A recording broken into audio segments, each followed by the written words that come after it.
कल चैप्टर 4 समाप्त हो चुका था, ठीक है। आज नेक्स्ट चैप्टर शुरू करते हैं, चैप्टर 5। चैप्टर और 5वां चैप्टर जो तुम्हारे पास है वो है सरल परिपथ। सरल परिपथ, इसको बोलते हैं सिंपल सर्किट्स।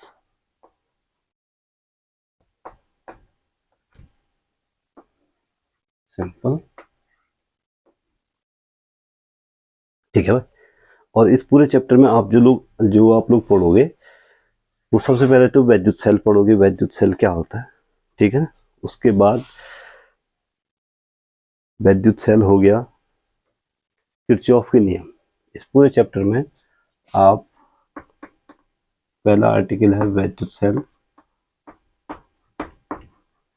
और वैद्युत सेल के अलावा जो आप पढ़ोगे वैद्युत सेल की सारी प्रॉपर्टीज पढ़ोगे, ठीक है। साथ में आप किरचॉफ के नियम पढ़ोगे, वैद्युत सेलों का संयोजन पढ़ोगे, और वोल्टामीटर पढ़ोगे, यानी कि वैद्युत सेल का विभव कैसे नापना है किसी परिपथ का। तो कई सारी आर्टिकल इसमें आगे आएंगे। तो सबसे पहले हम वैद्युत सेल से शुरू करते हैं। इलेक्ट्रिक सेल,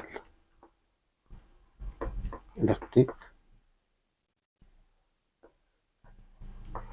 वैद्युत सेल क्या होता है दिखाओ आप लोगों ने, क्या होता है वैद्युत सेल। अगर हम साधारण भाषा में बोले तो वैद्युत सेल एक ऐसी युक्ति है, वैद्युत सेल एक ऐसी युक्ति है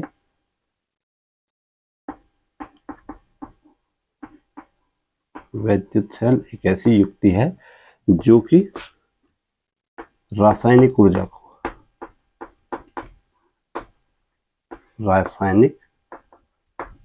को बदलती है वैद्युत ऊर्जा में।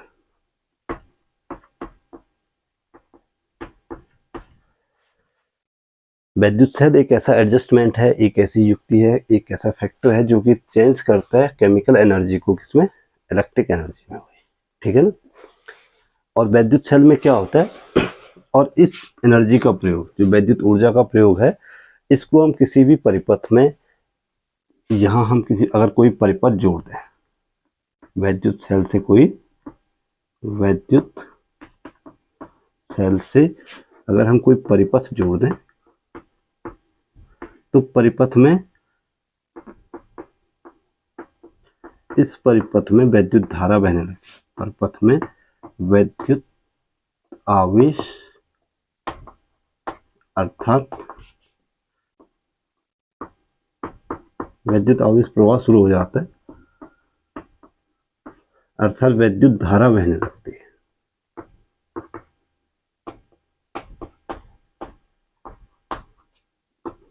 तो वैद्युत सेल का जो मुख्य रूप से जो काम है वो किसी भी एक्सटर्नल सर्किट में वैद्युत धारा का निरंतर प्रवाह बनाए रखना है, यानी उसमें वैद्युत धारा प्रवाहित करना। वैसे भी नाम से ही पता लग रहा है वैद्युत, तो वैद्युत का मतलब है इससे क्या चाहिए हमको, वैद्युत धारा चाहिए, ठीक है ना।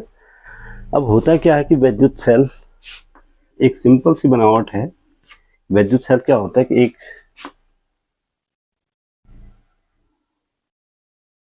एक बर्तन होता है, ठीक है ना। इस बर्तन में दो अलग अलग धातुओं की प्लेटें,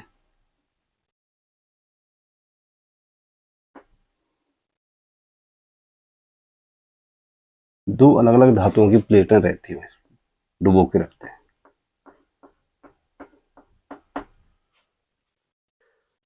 और इस बर्तन को सील कर दिया जाता है ऐसे करके, ठीक। इसके भीतर कोई द्रव भरा होता है,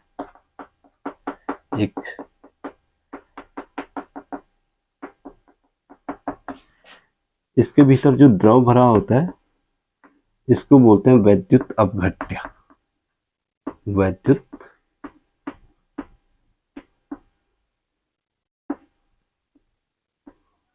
ये अगर आप रिमाइंड करोगे तो ये कहीं ना कहीं पीछे आया हुआ है ऐसे ही, ठीक है। इस द्रव को वैद्युत अपघट्य बोलते हैं। और जो दोनों प्लेटें हैं, जो धातु की दो अलग अलग धातु की जो प्लेटें हैं, इन प्लेटों को इलेक्ट्रोड्स कहा जाता है।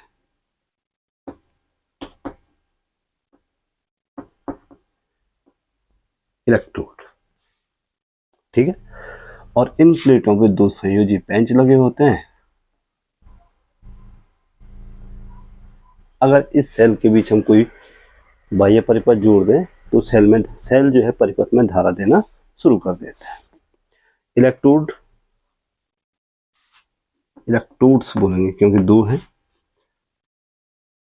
एक तो धन इलेक्ट्रोड होगा और एक को क्या बोलेंगे देखो, जो विद्युत अपघट्य है इस द्रव का ऐसा गुण होता है, इसका एक पर्टिकुलर गुण होता है कि जैसे ही प्लेट है इस में डुबोई जाती है भाई, ठीक है। तो एक प्लेट धनावेशित हो जाती है और एक प्लेट क्या हो जाती है, ऋणावेशित हो। इसका जो गुण होता है वो इलेक्ट्रोडों को आवेशित कर देता है, धन तथा ऋणावेशित कर देता है।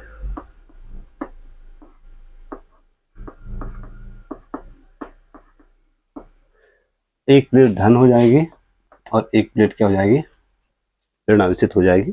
धन प्लेट को एनोड बोलेंगे और ऋण प्लेट को बोलते हैं भाई क्या, कैथोड। वैद्युत अपघटन आपने पढ़ा हुआ पीछे, ठीक है ना।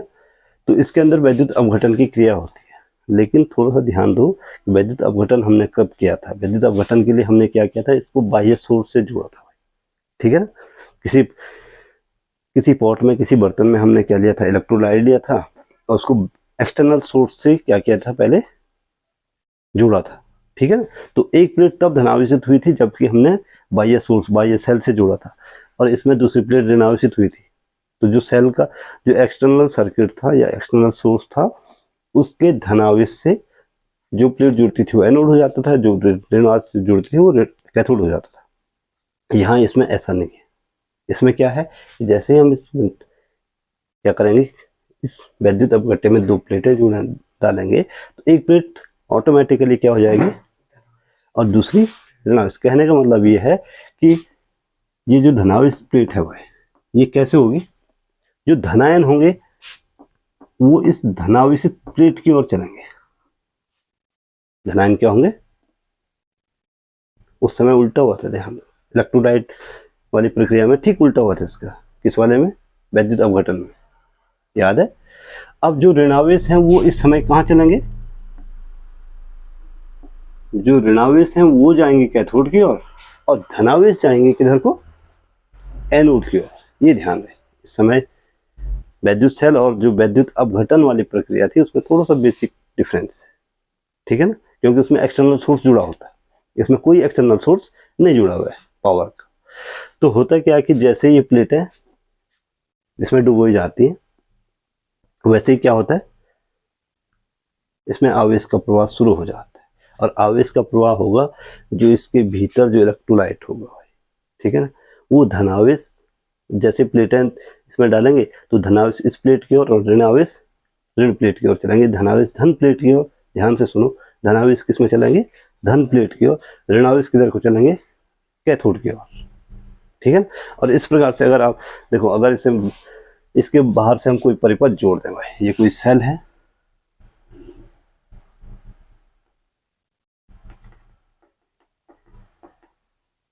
इसमें हम एक ये प्लेट है और दूसरी ये प्लेट है,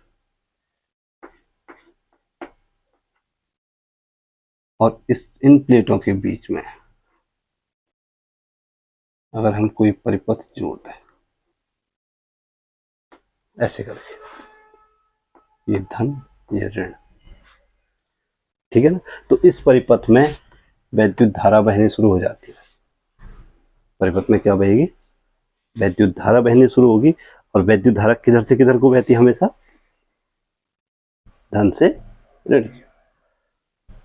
तो वैद्युत धारा या इस परिपथ में वैद्युत प्रवाह शुरू हो जाएगा, और यही आपका वैद्युत सेल है। बात समझ में आ गई। वैद्युत सेल क्या है, वैद्युत सेल एक ऐसा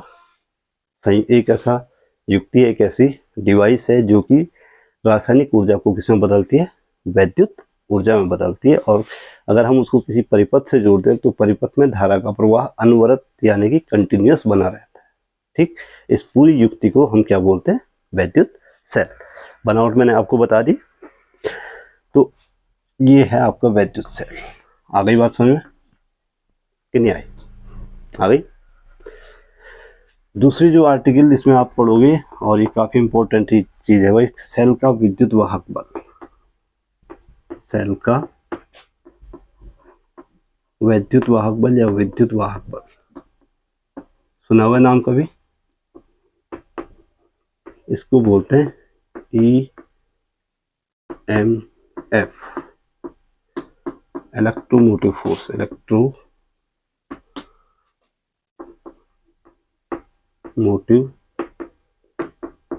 फोर्स, और इसको कैपिटल E से प्रकट करते हैं। इसे प्रकट करते हैं कैपिटल E से।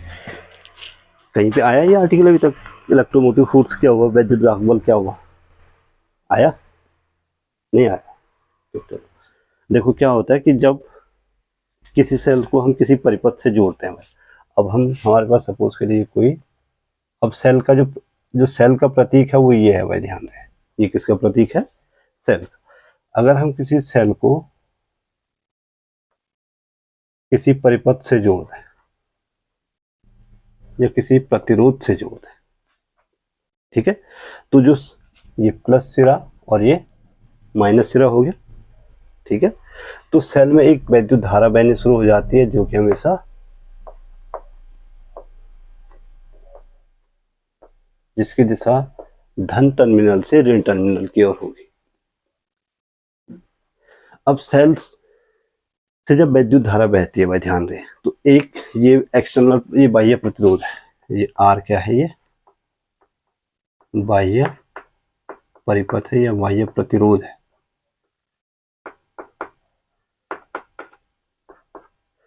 तो जब सेल से धारा बहती है, किसी भी वैद्युत सेल से धारा के अनवरत प्रवाह को बनाए रखने के लिए हमें कुछ कार्य करना पड़ता है, और ये कार्य कौन करेगा?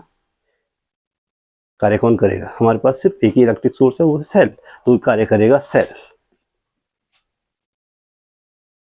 नोट करना चाहो नोट कर लो कि जब सेल को किसी बाह्य परिपथ में जोड़ा जाता है, तो परिपथ में धारा का अनवरत प्रवाह, परिपथ में धारा का कंटिन्यूअस फ्लो बोलते हैं, इसको क्या बोलते हैं? अनवरत प्रवाह बनाए रखने के लिए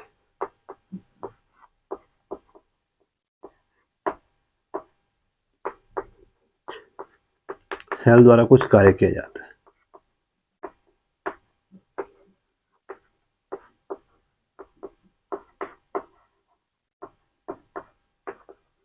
अब कितना कार्य किया जाता है? जो भी कार्य होगा, ठीक है ना, उस कार्य की हम कैलकुलेशन करेंगे। और परिभाषा है सेल का जो विद्युत वाहक बल है, उसकी जो परिभाषा है वो सिंपल सी परिभाषा है कि एकांक आवेश को सेल सहित पूरे परिपथ में घुमाने में जितना कार्य करना पड़ता है, उसको हम सेल का विद्युत वाहक बल बोलते हैं। नोट चाहो तो नोट कर लो, ये मैं इधर मिटा दूं, मैं इधर वाला मिटा रहा हूं, ठीक है।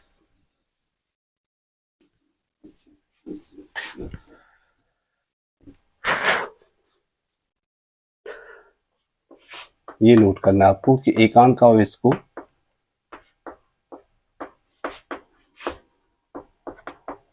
सेल सहित पूरे परिपथ में घुमाना, सेल सहित।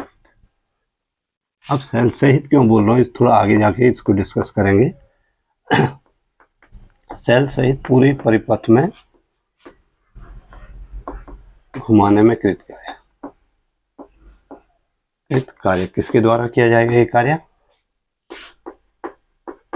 सेल द्वारा ही किया जाएगा भाई, है। कृत कार्य को सेल का विद्युत वाहक बल, सेल का विद्युत वाहक बल, यानी कि आप इसको EMF स्मॉल में भी लिख सकते हैं, कैपिटल में भी लिख सकते हो, ठीक। सेल का विद्युत वाहक बल कहा जाता है। तो सिंपल सी परिभाषा है कि अगर हम किस एकांक आवेश को सेल सहित पूरे परिपथ में घुमाएं, तभी जाके क्या बहेगी भाई, जब हम आवेश का प्रवाह करेंगे तभी जाके धारा बहेगी। तो अब कितनी धारा चाहिए वो बात की बात है, लेकिन एकांक आवेश को, ये परिभाषा याद रखनी है कि एकांक आवेश को सेल सहित पूरे परिपथ में घुमाने में जितना कार्य करना पड़ता है वही कार्य क्या कहलाता है, विद्युत वाहक बल कहलाता है। ठीक है ना। अब होता क्या है कि जो विद्युत वाहक बल है, सेल का जो विद्युत वाहक बल है ये वाला, ठीक है, इसकी कैलकुलेशन के लिए हम क्या करते हैं कि मान लेते हैं कि सपोज के लिए क्यू आवेश को पूरे परिपथ में घुमाने में कृत कार्य है डब्ल्यू जूल। ठीक, मान लेते हैं, माना क्यू कूलाम आवेश को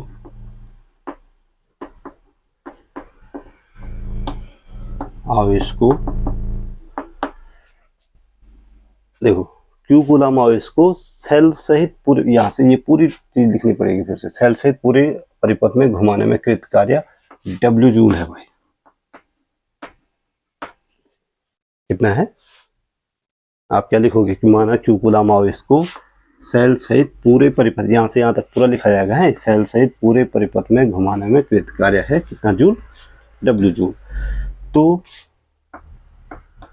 सेल का विद्युत वाहक बल, सेल का विद्युत वाहक बल यानी EMF, कैपिटल E बराबर होता है W बटे Q, W बटे, ये फॉर्मूला याद रखना है भाई, समीकरण नंबर बना दे रहा हूं इसको फर्स्ट। तो सेल का विद्युत वाहक बल E बराबर W अपॉन Q होता है। आई बात समझ में। Q क्या है, Q कूलाम की मात्रा है जो कि हम सेल से पूरे परिपथ में उसको घुमा रहे हैं। E बराबर W अपॉन Q, E का मात्रक, अगर जैसी नई चीजें आपके पास इंट्रोड्यूस होती है नई, तो E का जो मात्रक होगा भाई, W का मात्रक क्या होता है, जूल, जूल पर कूलाम, जूल पर, और जूल पर कूलाम को हम क्या बोलते हैं भाई, जूल पर कूलाम को आप क्या बोलते हो, ये पहले ही बताया जा चुका है। एक जूल पर कूलाम बराबर कितना होता है, 1 वोल्ट होता है, होता है। यहां से हम एक EMF की परिभाषा भी दे सकते हैं, और इसका जब मात्रक निकाल जाए तो E की विमा भी निकाल दो आप लोग। E की विमा क्या हो जाएगी, जूल की विमा क्या होती है, जूल यानी कार्य, कार्य की विमा। अब मैं बार बार नहीं बताऊंगा इन चीजों को, ठीक है, ये छोटी छोटी चीजें तुम्हें याद होनी चाहिए। mL2T-2 और बट्टे कूलाम की विमा क्या होती है भाई, एम्पियर, और Q बराबर I into T, ampere second. तो जूल E की विमा हो गई आपके पास mL2T-3 A-1, ये इसकी विमा हो गई, वैद्युत वाहक बल की विमा हो गई mL2T-3 A-1। आई बात समझ में। समीकरण फर्स्ट में अगर हम थोड़ा सा और आगे बढ़ाते हैं इसको, समीकरण फर्स्ट से, यदि W बराबर 1 जूल हो और Q बराबर 1 कूलाम हो, Q बराबर कितना हो, तो E बराबर कितना हो जाएगा, 1 वोल्ट होगा। E बराबर कितना होगा, तो 1 वोल्ट। यहां से हम EMF की परिभाषा देते हैं भाई कि किसी भी सेल का, किसी भी वैद्युत सेल का जो वैद्युत वाहक बल है वो 1 वोल्ट होगा। कब, जबकि उस सेल द्वारा किसी परिपथ में, सेल सहित पूरे परिपथ में 1 कूलाम आवेश को पूरा घुमाने में कृत कार्य कितना होगा, 1 जूल होगा। ठीक है, या आप ऐसा कह सकते हैं साधारण शब्दों में कि यदि 1 कूलाम आवेश को सेल सहित पूरे परिपथ में घुमाने में कृत कार्य 1 जूल हो तो सेल का विद्युत वाहक बल 1 वोल्ट होगा। बात समझ में आ गई कि नहीं आई, आ गई, क्लियर, आ गई बात समझ में। कुछ पूछना है, जो सेल का विद्युत वाहक बल है भाई, ये एक अभिलाक्षणिक लक्षण, हर सेल का ये एक अभिलाक्षणिक लक्षण है, अभिलाक्षणिक गुण है। सेल का विद्युत वाहक बल एक क्या है, और चीज चेंज नहीं होता है भाई, ध्यान दें। अभिलाक्षणिक गुण का मतलब है इसको हम क्या नहीं कर सकते, चेंज नहीं कर सकते।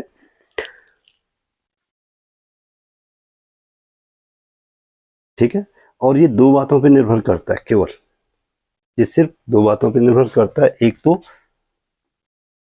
जो प्लेट एंड वाई है, प्लेटों की प्रकृति क्या है, और दूसरी बात जो निर्भर करता है, ये निर्भर करता है कि जो इलेक्ट्रोलाइट है, वैद्युत अपघट्य है, वैद्युत अपघट्य की प्रकृति, nature of electrolytes and plates. सिर्फ दो बातों पर निर्भर करेगा सेल का विद्युत वाहक बल। एक तो वैद्युत अपघट्य जो आपने यूज किया है उसकी प्रकृति क्या है, और दूसरा जो प्लेटें आपने यूज की हैं उनकी प्रकृति क्या है। ठीक है, और जो वैद्युत वाहक बल है उसका इस बात से कोई मतलब नहीं है, ध्यान से सुनो, इस बात से कोई मतलब नहीं है कि इलेक्ट्रोलाइट्स की मात्रा कितनी है। वैद्युत अपघट्य की, ये मिटाऊं मैं इसको,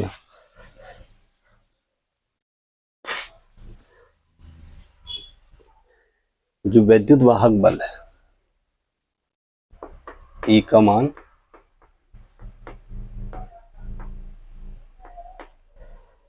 निर्भर नहीं करता है, निर्भर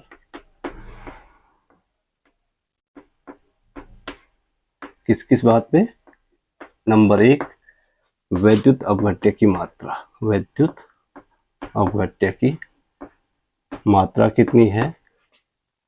दूसरी बात जो इस बात से भी उसको कोई प्रभाव नहीं पड़ता है कि प्लेटों के क्षेत्रफल कितना है, सिर्फ और सिर्फ इस बात पे प्रभाव, इन दो चीजों पे प्रभावित होगा। एक तो प्लेटों की प्रकृति कैसी है और दूसरा इलेक्ट्रोलाइट की प्रकृति कैसी है। और हमेशा ई का मान कांस्टेंट होगा किसी पर्टिकुलर सेल के लिए, ई का मान हमेशा कांस्टेंट, ये ध्यान रहे। साथ ही साथ आपको एक और चीज याद रखनी है कि जो वैद्युत वाहक बल है, इसके वैद्युत वाहक बल ई की दिशा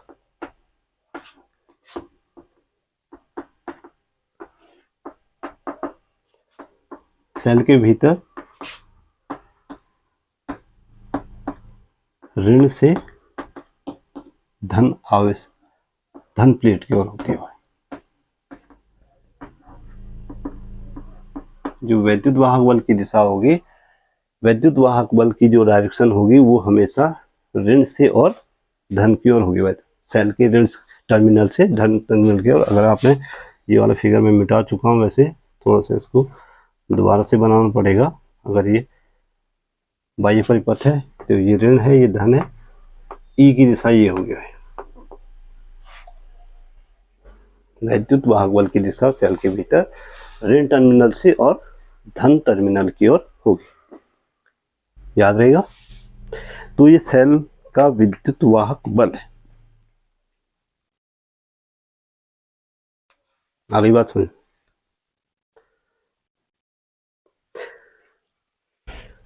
और नेक्स्ट आर्टिकल है भाई टर्मिनल विभवांतर। मिटा दो इसको।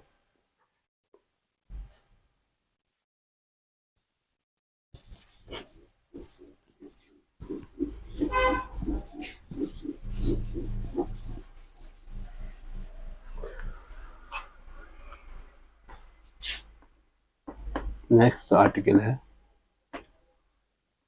टर्मिनल विभवांतर। नाम सुना है कभी?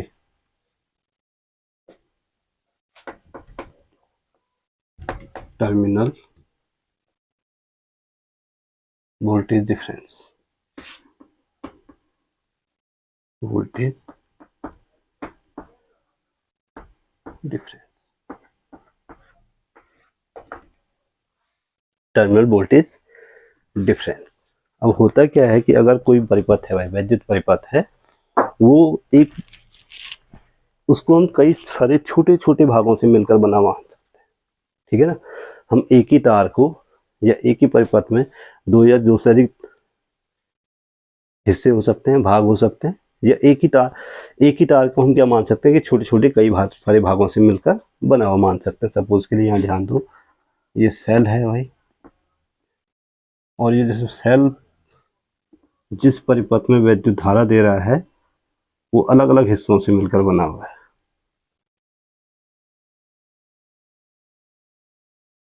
डॉट डॉट डॉट, ये वाला अलग अलग हिस्सों से मिलकर बना हुआ, ठीक है ना। अगर हम सपोज के लिए इसको अलग अलग भागों में बांट दें, ये ए बिंदु है, ये बी बिंदु है, ये सी बिंदु है, ये डॉट डॉट डॉट, ये एन बिंदु है, ये क्या है, A B C D E F G है, जितना भी, ठीक है ना। और इसमें कितने, इस वाले का प्रतिरोध R1 है, इसका प्रतिरोध जो है R2 है, इसका प्रतिरोध R3 है, इसका प्रतिरोध कितना है Rn है, ठीक है भाई। इस वाले भाग में विद्युत एकांक आवेश प्रवाहित करने में हमें W1 कार्य करना पड़ा, इस वाले भाग में हमें W2 कार्य करना पड़ा, इस वाले भाग में हमें W3 कार्य करना पड़ा, और लास्ट वाले भाग में कितना कार्य करना पड़ा, Wn कार्य करना पड़ा।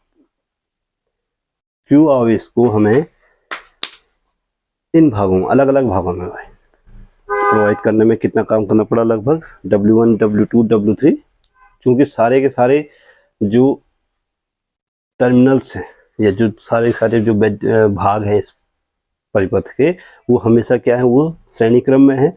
तो इनमें जो विद्युत आवेश होगा वो सब Q, इसमें भी कितना विद्युत आवेश प्रवाहित होगा Q, इसमें भी Q, इसमें भी Q, इसमें भी, क्योंकि सारे श्रेणी क्रम में जुड़े हुए हैं, ठीक है। तो कुल कार्य अगर W हो, कुल कार्य W बराबर हो जाएगा W1 plus W2 plus W3 plus dot dot dot plus Wn। अब ध्यान से सुनो क्या बोलना चाह रहा हूं, कि अगर कोई विद्युत परिपथ, अगर कोई सेल किसी विद्युत परिपथ से जुड़ा है तो उस सेल के विभिन्न, उस परिपथ के भिन्न भिन्न भागों में समान आवेश Q प्रवाहित करने में अलग अलग कार्य करना पड़ता है, ठीक है ना। और इस जो कुल कार्य होगा, वो जो कुल कार्य जो है इस परिपथ के अलग अलग भागों में आवेश को प्रवाहित करने में किए गए कार्यों के योगफल के क्या होगा, बराबर हो। मान लेते हैं कि माना Q आवेश को परिपथ के भिन्न भिन्न भागों में प्रवाहित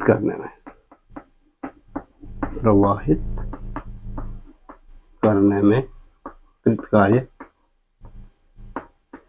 क्रमशः कितना कितना मान लिया हमने, W1 W2 W3 dot dot dot Wn हो, तो W बराबर क्या हो जाएगा, W1 plus W2 plus dot dot dot plus last में क्या आएगा Wn, ठीक है। अब इसलिए सेल का विद्युत भागबल, सेल का आप जानते हैं कि विद्युत वाहक बल कितना होता है भाई, सेल का विद्युत भागबल E बराबर होता है W/Q, क्योंकि सभी भाग हैं भाई वो श्रेणी क्रम में है, इसलिए Q का मान क्या होगा, नियत होगा। तो यहाँ पे आपको लिखना पड़ेगा कि सभी परिपथ के सभी भाग जो हैं श्रेणी क्रम में है, अतः Q का मान समान होगा, जितना आवेश पहले भाग में बहेगा उतना ही आवेश दूसरे भाग में, ठीक है ना, और उतना ही आवेश तीसरे भाग में। तो इसलिए E बराबर हो जाएगा W/Q, W का मान रखो भाई, W1 plus W2 plus W3 plus dot dot dot plus Wn/Q, ठीक है ना। और अब मैं क्या कर रहा हूँ, इन सब के हर अलग अलग कर रहा हूँ भाई, W1/Q plus W2/Q plus W3/Q plus dot dot dot plus WN/Q। और इसको W/Q बराबर क्या होता है? W/Q बराबर होता है V। तो इसको हम लिख देते हैं W बराबर हो गया V1 plus V2 plus V3 plus dot dot dot plus VN, जहां V1 क्या है? V1 बराबर W1/Q, V2 बराबर W2Q, V3 बराबर W3/Q and dot dot dot VN बराबर WN/Q सेल के परिपथ के, सेल से जुड़ी परिपथ, सेल से जुड़े परिपथ के भिन्न भिन्न भागों के टर्मिनल विभवांतर कहलाते हैं। इसको क्या बोलते हैं? इनको टर्मिनल विभवांतर कहलाता है।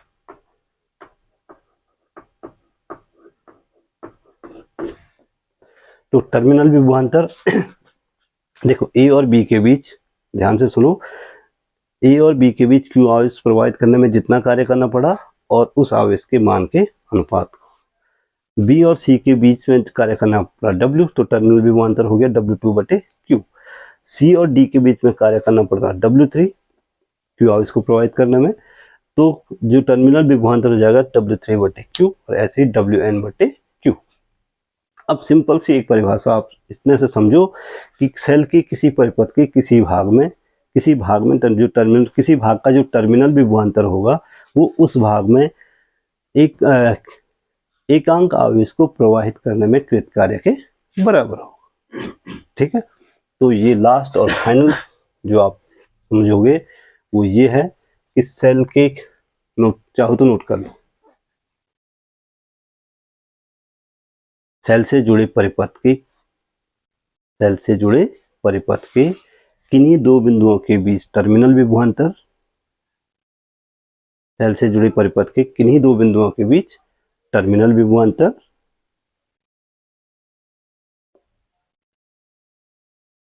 उन बिंदुओं के बीच एकांक आवेश को प्रवाहित करने में कृत कार्य के बराबर होता है। उन बिंदुओं के बीच एकांक आवेश को प्रवाहित करने में कृत कार्य के बराबर होता है। तो ये टर्मिनल विभवांतर की परिभाषा है।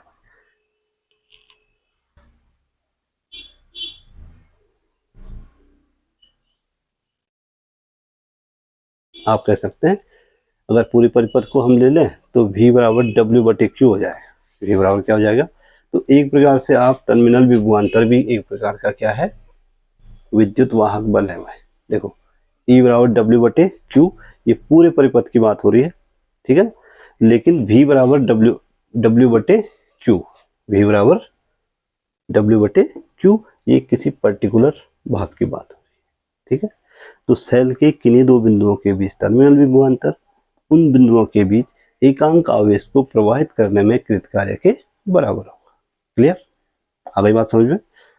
और टर्मिनल विभवांतर को V1, V2, V3 से दर्शाएंगे और V बराबर आप कह सकते हैं V बराबर भी क्या होता है? V बराबर W डैश मान लो इसको। W डैश इसलिए लिख रहा हूं क्योंकि E नहीं तो ये E होने का आवाज देगा भाई। ठीक है ना? तो V बराबर हम कह सकते हैं W'/Q, जहां W डैश वो कार्य है जो कि परिपथ के उस भाग में एकांक आवेश को प्रवाहित करने में किया जा रहा है, जो जिस भाग को हमने लिया हुआ है, एक पर्टिकुलर भाग। ठीक है, पूरी परिपथ को नहीं है।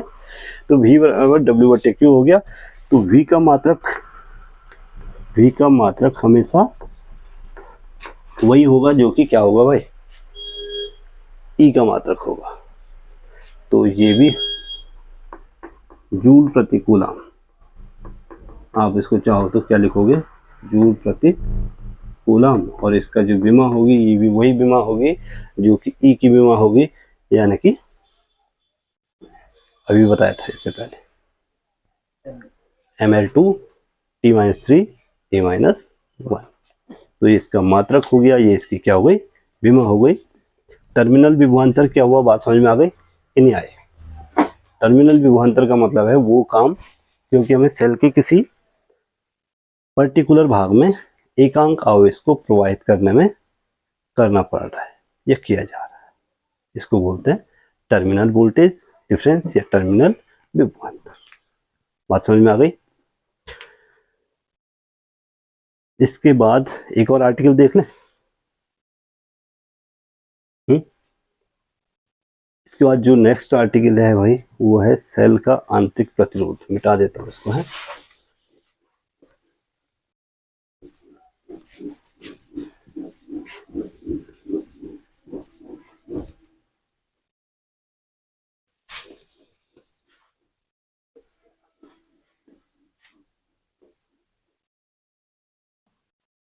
नेक्स्ट आर्टिकल है सेल का आंतरिक प्रतिरोध। सेल का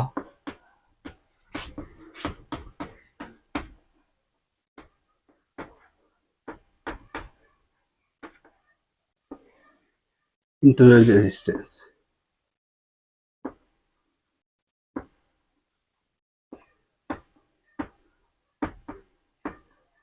इंटरनल रेजिस्टेंस ऑफ ए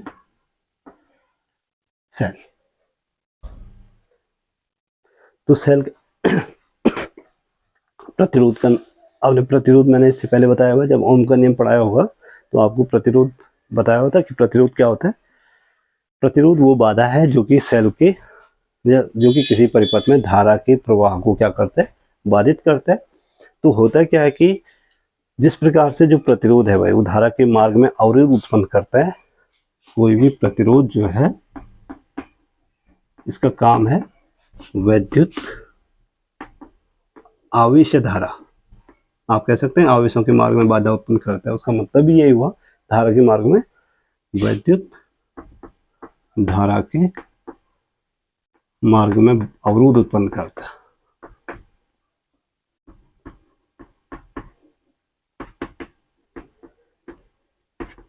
जिस प्रकार से जो प्रतिरोध है वो वैद्युत धारा के मार्ग में वैद्युत धारा के मार्ग में अवरोध उत्पन्न करता है, ठीक उसी प्रकार से जो सेल का विद्युत अपघट्य का घोल है, सेल के भीतर वैद्युत अपघट्य का घोल, वैद्युत अपघट्य का घोल वैद्युत धारा के मार्ग में वैद्युत धारा के प्रवाह के मार्ग में प्रवाह में बाधा उत्पन्न करता है या अवरोध उत्पन्न करता है।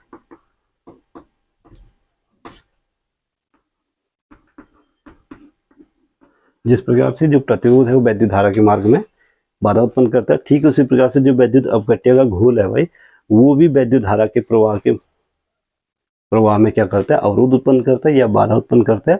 और इसी प्रवाह इसी अवरोध को या इसी बाधा को हम बोलते हैं सेल का आंतरिक प्रतिरोध। सेल का आंतरिक प्रतिरोध।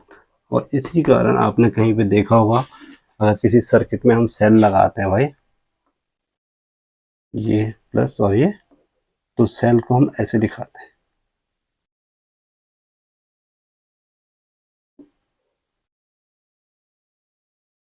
ये सेल का प्रतीक हो गया भाई।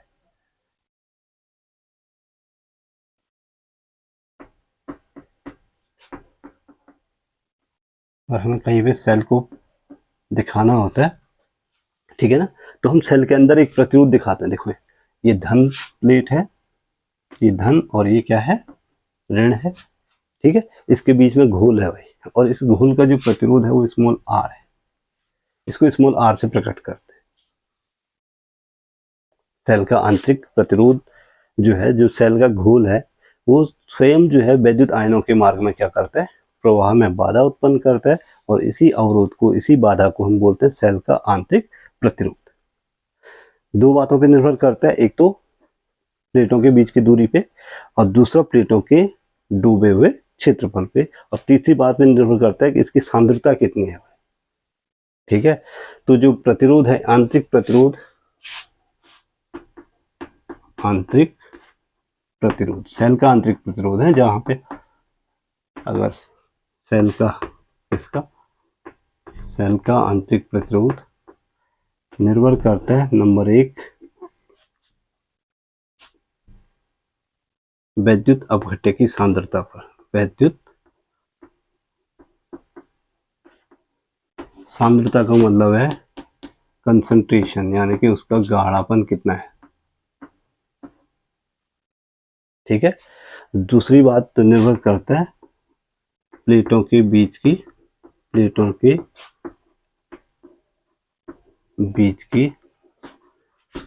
दूरी के अनुक्रमानुपाती होता है।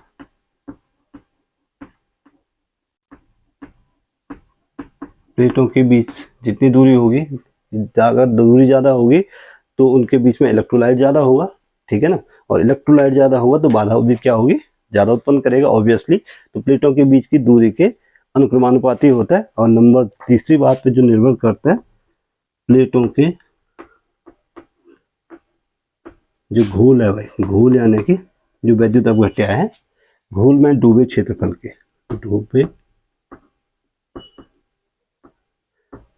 के व्युत्क्रमानुपाती होता है।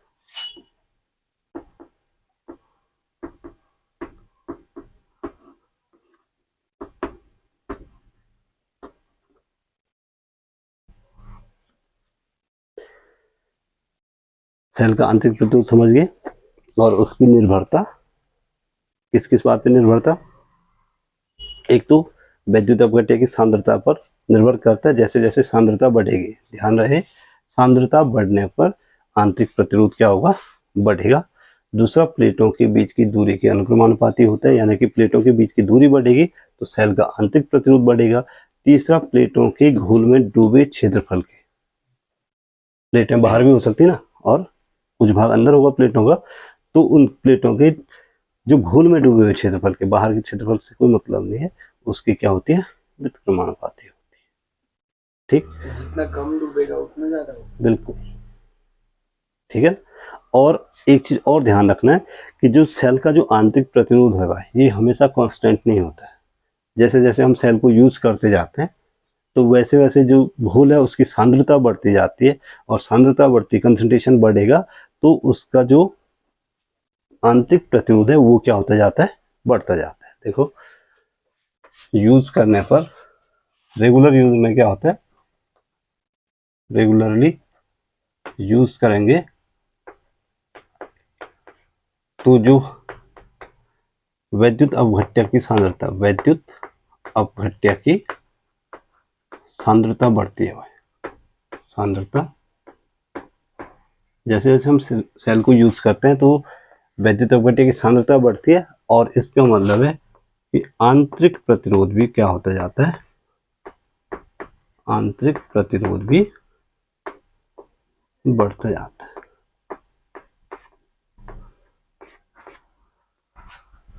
सेल का आंतरिक प्रतिरोध हम जितना ज्यादा यूज करेंगे, ठीक है, तो उसका जो वैद्युत अपघट्य है उसकी कंसंट्रेशन उतना ज्यादा बढ़ेगी, कंसंट्रेशन बढ़ेगा तो उसका आंतरिक प्रतिरोध भी उतना ज्यादा बढ़ता जाएगा।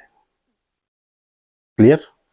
तो सेल का आंतरिक प्रतिरोध क्या हुआ, आंतरिक प्रतिरोध किन किन बातों पर निर्भर करता है, ठीक है, और कैसे चेंज होता है, कंसंट्रेशन के साथ कैसे चेंज होता है, ये मैं आपको बता चुका हूं। सेल का आंतरिक प्रतिरोध हो गया पहली बात तो देखो, पहली चीज तो वैद्युत सेल क्या होता है ये समझ में आ गई।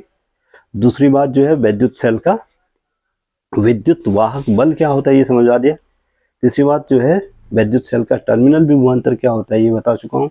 और चौथी बात में वैद्युत सेल का आंतरिक प्रतिरोध क्या होता है ये बता चुका हूँ, ठीक है। और साथ ही साथ इन सारी चीजों की निर्भरता क्या होती है, आपस में संबंध क्या होता है, ये मैं आपको बता चुका हूँ आज के, ठीक है। तो आज के लिए इतना बहुत है, बाकी नेक्स्ट तो ये क्लास समाप्त कर रहा हूँ मैं।